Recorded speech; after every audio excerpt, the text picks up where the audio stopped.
This is the Central Coast's antisocial network.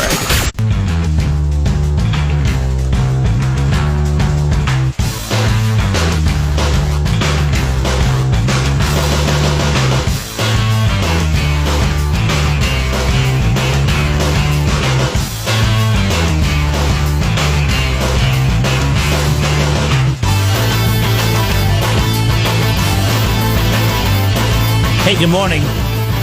Got your word here coming up in just a minute.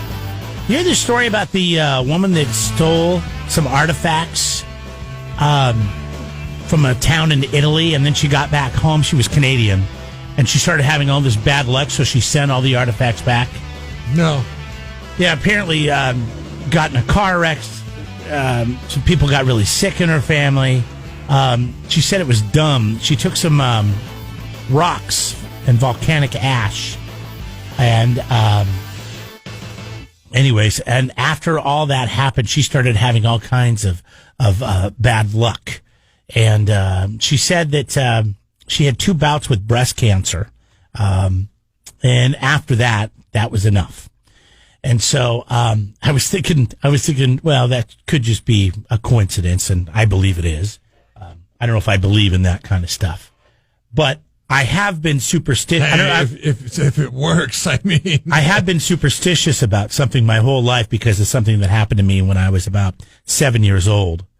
Are you superstitious about anything? Really? No? It comes and goes. Mine is something that I almost forget about until I read this story. I forgot that I run across this. And that is finding money on the ground. When I was about 7, I was with my grandfather, who drove a semi-truck. He drove one of those tanker gas trucks that had the trailer, and we went to fill up, gas stations. He drove for Flying J. If you're out on the road, you've probably seen those trucks before, if you travel. Anyways, I'm with him, and I find a penny. And I'm like, hey, Grandpa, look, it's a penny. He's like, you better pick it up for good luck.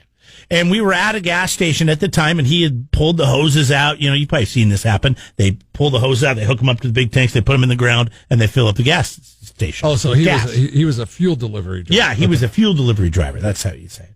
And I used to love going with him because I was a kid, and I'd get right in this big semi-truck. I'd be like, hey, can I honk the horn? And white on rice, yeah. And my grandpa just took me everywhere with him. He was just such a great man. But anyways, well, right after this happens, we get on the freeway and we get down, and I'm this is going off a 7-year-old's memory, but we get pulled over by a state patrolman. And that 7-year-old is you, so your memory is terrible. And I remember him coming up and getting, yelling at my grandfather to get out of the truck. So he gets him out of it instead of just coming up and talking to him. But, you got to climb up to talk to him. It's not like a police officer comes up to check your ID. They have to climb up into the truck to get into it. So he gets him out.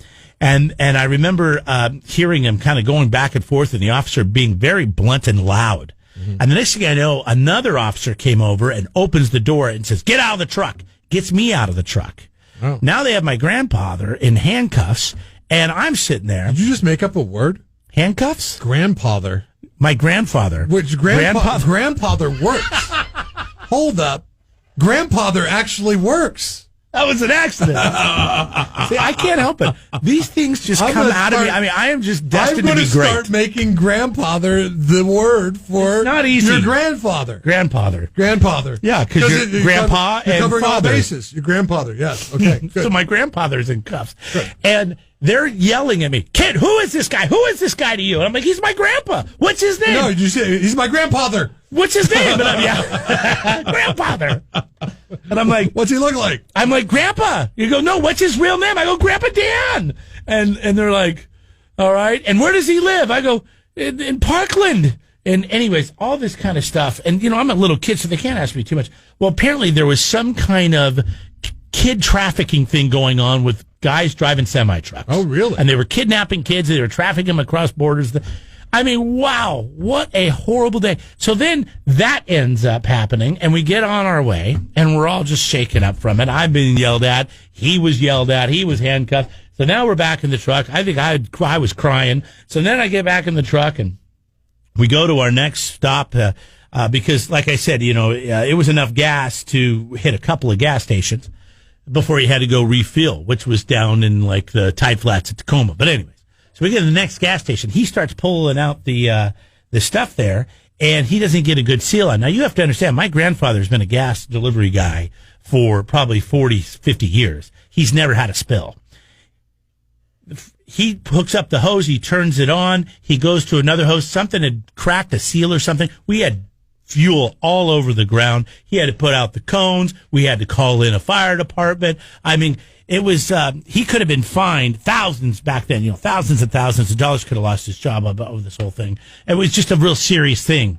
And so this all happened after I found that damn penny. Yeah. So I remember getting back in the truck after that fine, and he was kind of stressed and everything. And Say, good thing I found that penny today, huh, Grandpather? And so I took that son of a bitch, and I said, Grandpa, this is a bad luck. This penny's bad luck. And I threw it out the window as we were driving down the road. He goes, I think you're right. Since then, I can't pick up money off the ground. Yeah. I can't do it. Not change, anyways. With our event, and it's going to be virtual this year. It's going to be on Thursday, October 22nd, 6 p.m. Our audience will be able to tune in live on our Facebook and our YouTube channel. Oh, cool. Now, what is the name of the YouTube page? Is it just Farm Supply? So it's just Farm Supply, one word, and then our YouTube channel the same, at Farm Supply. Okay. And you'll want to subscribe there, so you'll be notified. Click on the little bell. That's right. So please make sure you follow us, like our page. For those that don't have a Facebook, that's why we're giving the option of YouTube. You'll be able just to go to youtube.com, search Farm Supply, and we'll be live there. But for those that do have Facebook, definitely make sure to follow and like our page before the event. Wow. So over $2,000 in cash and prizes. This is pretty good. Now, is this all Farm Supply stuff that we would cash and prizes, or is it different kinds of stuff? So it's a combination. So you're right. So over $2,000 are going to be given in prizes, and these are for the champions of these categories. So 4 categories total. So we'll have our heaviest category. We have our business.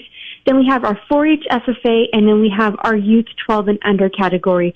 So for first, second, third, we have some amazing prizes.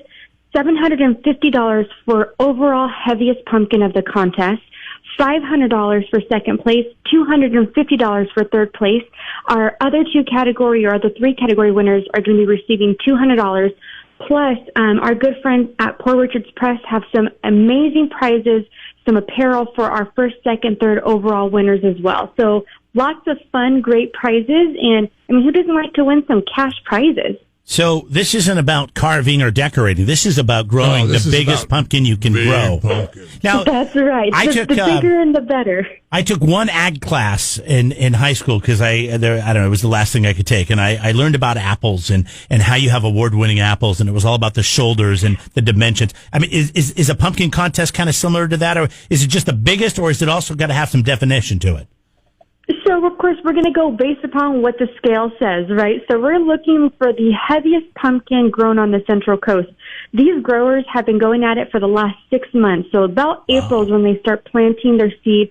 Our good friends at Plantown Nurseries Incorporated in Santa Maria, they planted and they seeded our contest with giving over 500 pumpkin starts.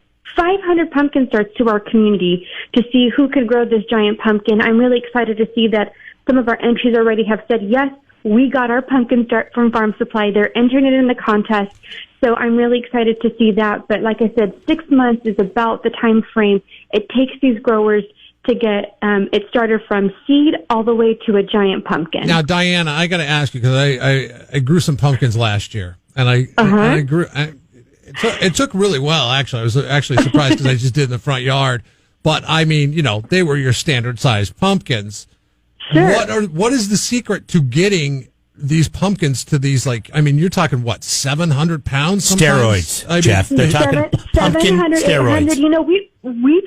We've seen the scale across the board. I love our youth category, right? These are our youth 12 and under that breed these pumpkins that range from a watermelon all the way up to a few hundred pounds. But that is the key question. You just said, what does it take? Well, I can tell you right off the bat, it starts with a good top quality seed. That's where you're going to get our varieties that we gave out. There's different varieties to these giant pumpkins. The ones that Plantel gave out were the Atlantic Giants. It's a very common giant pumpkin seed. But it starts off with a good quality seed. It starts off with good soil, good fertilizers, right? Because just like humans, plants need to be fed. They need their nutrients and lots of water and sunlight to grow. Okay, now we know. Keep that in mind for next year. Now I'm coming, we know. I'm coming for the title course, next year. Not this year, but next year. That's right. And some of our growers, they have their little tips and tricks. You've heard it all from, covering the pumpkin with a towel, to make sure that it gets some shade. When it gets to about the size of like a softball, small volleyball, you want to go ahead and put something underneath so that our good old friends, the rodents don't get to it. And then, of course, some other people, I've even heard they put a fish for good luck for the nutrients underneath the pumpkin. So these growers have been doing something right for the past 15 years and have been growing these giant pumpkins. So they each kind of have their own tips and tricks on how to grow these giants. Wait, you put the fish underneath the pumpkin, like just on the soil there? Underneath the soil, you dig in the soil. I've heard, like I said, I've heard it across the board of. I didn't know that. Yep, fish oil fertilizer. So I've heard it all. We've seen it all. And, last year's 2-time champion Bill Quirk of Goleta, 917-pound pumpkin. And he's bringing it up from Goleta to get it weighed. Huh? He brought it up. He brought it up from Goleta to enter our contest. And so like I said, you just never know what we're going to have as far as sizes, range. I will tell you, I've been here with Farm Supply 6 years now, and we don't go based off just the looks, the appearance of the pumpkin. It can look large, but it's really depending on the depth of that shell of the pumpkin. I mean, it could be thick, It could be thin. So we really don't know until we put it on that scale. So, I mean, what do you got, like a forklift to get it out of a truck when it's 900 pounds? We do. So we have a whole pumpkin team. In the past, we've partnered up with our good friends at Cal Poly. That's the Bray class. This year, because everything's going to be having virtual, Farm Supply has their own lifting team. And you're right, it does take a forklift. We'll have all of the pumpkins already laid out on pallets.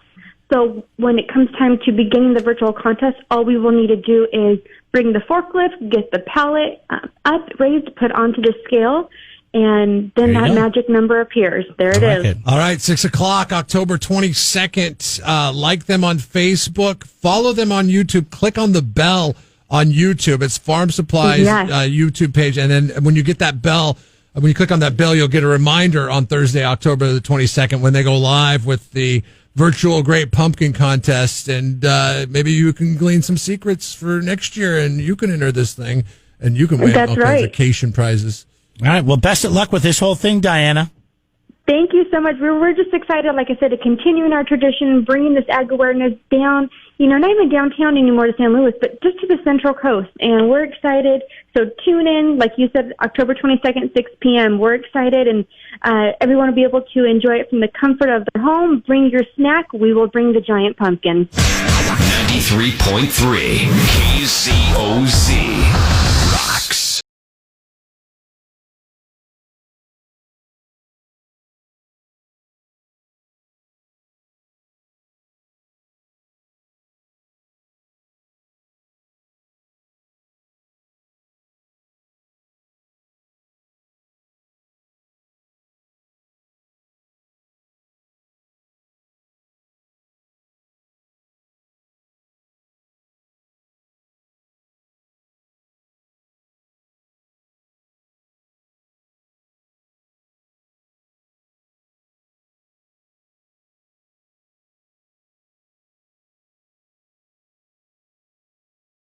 We were asking you yesterday, after we shared that story about the mountain lion that was tracking the guy after he went for a run in Utah. You probably saw it on the news. It's been going around social media. What animal encounters have you had around here? Luckily for me, I've had some really cool ones, but I've always been at a distance, Most of them have been at Lake Lopez. Seen a bobcat. I saw a bear with its cubs in the water, came around the corner. I got that, trolling motor, which is ran by battery, so there's no noise. So it looked up, and as soon as the mom saw, it started freaking, it was making all this noise, trying to get the cubs out of the water. My buddy Rich was with me. He was trying to catch a fish and throw it to the bear so it'd have something to eat. Never worked. We didn't catch any fish. Saw a mountain lion by myself out there once, but once again, I was on the lake on my boat, and I saw it run up the hill. So I've never had that face-to-face encounter. No, we did one time. We were rafting on the river, and these things scare me more than anything because I think that they're sneaky. And it's rattlesnake. And we pulled up on the river bank, and we were sitting there by some trees that were growing. The roots were dipping down into the water. and it was nice and shady. Oh, I think we were having lunch or something. Yeah, and we decided to have lunch there. Yeah, I remember right that. there. Mike's like, "Oh, look at that! There's a rattlesnake right there." And I turned around. It was coiled up. Yeah, I remember that. And it was like definitely within striking distance of me. And I just kind of got back in my boat and went down the river a little ways. The great thing about I'll eat lunch later, guys. A rattlesnake is if you bother it, it'll start to rattle. So it gives you that noise to, hey, watch out. That's why they've never really bothered me. I've come across them before, and all of a sudden it's a weird noise too, because when it first starts, it sounds like a click, and then they get that tail really going, depending on how big they are and how many buttons they have. So do they rattle before they strike? Yes. Okay. Every time. That's a warning. They're rattling hard. Yeah, they'll start rattling right away as soon as that's when you want to get away you from get too close. And I guess they don't have great eyesight, so if any kind of shade or something blocks their vision, they'll start to do that. And so usually you're going to be okay. Not me. I got back in my boat and went down to the non-shady part of the river. Anyways, people are sharing my granola bar. People are sharing stuff about bears. They're sharing stuff about other animals, rattlesnakes. Gary wrote in something about a marmot, and he's on the line with us now because I got to get the full story. A marmot, Gary?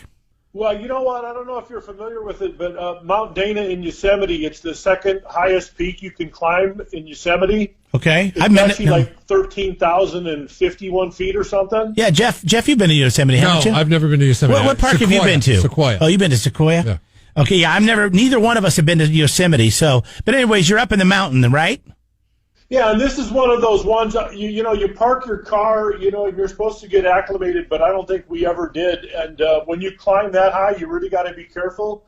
But it was one of those deals where you get over the first ridge, and you look back, and your head's tilted back as far as you can see, and that's the top of the mountain. And I looked at my brother, and I go, are you kidding me?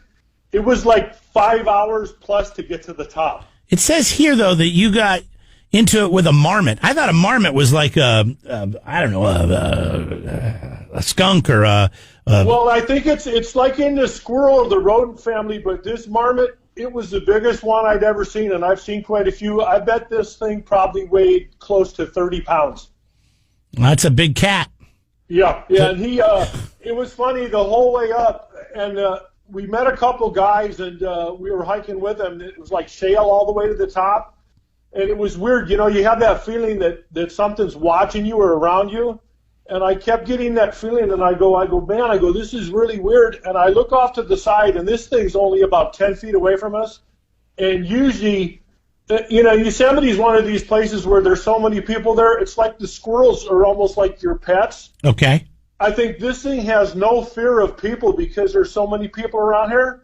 And I looked at my brother, and I go, man, this is crazy. I've never seen one get this close. And he goes, yeah, he's probably hungry. And I was thinking of my pack because I always pack something good to get to the top of a mountain so we could eat something decent. Yeah, sure. So I kept telling my brother, I think I got a bagel in my pack. I'm going to pull off a little chunk and throw it to him. Well, I'm serious. I threw it to him, and within like 5 seconds, he was on it. And I just watched him, and they're almost like raccoons because he had the thing in his little hands, and he's just chowing down. And my brother goes, that probably wasn't the greatest idea. He goes, because now it's going to be like feeding a stray animal. He knows you have food, and he's not going to leave us alone. He's going to follow you. And I swear to God, dude, within we probably went another 20 or 30 steps, and he was right behind us. And I looked at my brother, and I go, we'll take care of this. And I took this thing, and I chucked it as far as I could, and I actually chucked it where it was going downhill. And, dude, I've never seen one of these things actually move like it was running.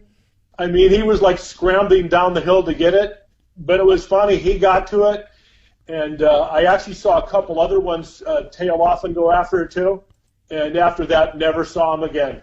So you sent him off a cliff? Well, I didn't send him off a cliff. Because that's what I'm envisioning. Well, the other thing I posted. Did you see the other thing I posted about the shark out at Point Sol? Jeez, you've got to. Okay, so that's got to be better than this. This thing looks like a groundhog. Oh yeah, and I'm telling you what, this one was. You know what? And it's funny because we did some stuff in the Inyo Forest. There's a mountain called Mount Morgan. Okay.